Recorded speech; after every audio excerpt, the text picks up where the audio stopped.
Diana, the world's most photographed woman. 22 years later, the events surrounding her death are still shrouded in questions.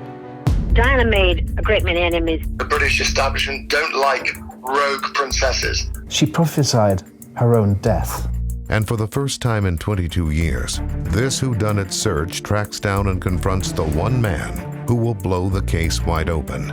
The most important person in this investigation is a man that was driving a white Fiat. In this groundbreaking 12-episode podcast event, homicide cop McLaren sets out to answer definitively the only question that matters today. What really happened to Diana that fateful night? Well, Dylan Howard is the host of Fatal Voyage, Diana Case Solved, which premiered on September 3rd. Now, his book, Diana Case Solved, the definitive account that proves what really happened by Dylan Howard and Detective Colin McLaren. So he's all over this.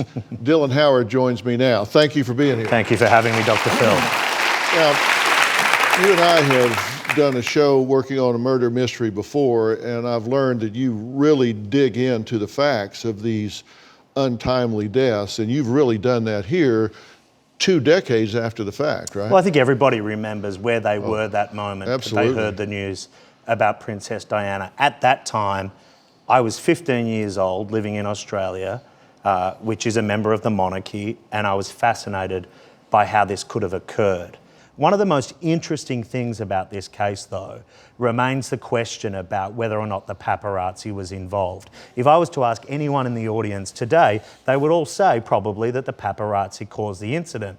Well, we're here to tell you today that that simply is not the case, and it's provable that that's not the case. And you and I have talked about this, what we first talked about it, 6 or 7 weeks ago.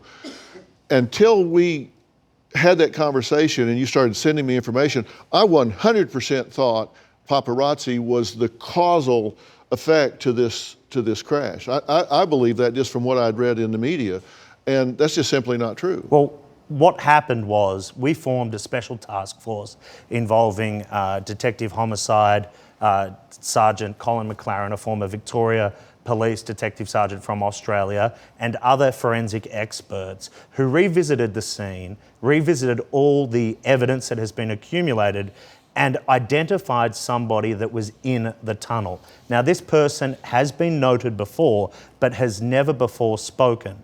But on a journey to Paris, some 2 months ago, we spoke to him and we got some startling revelation.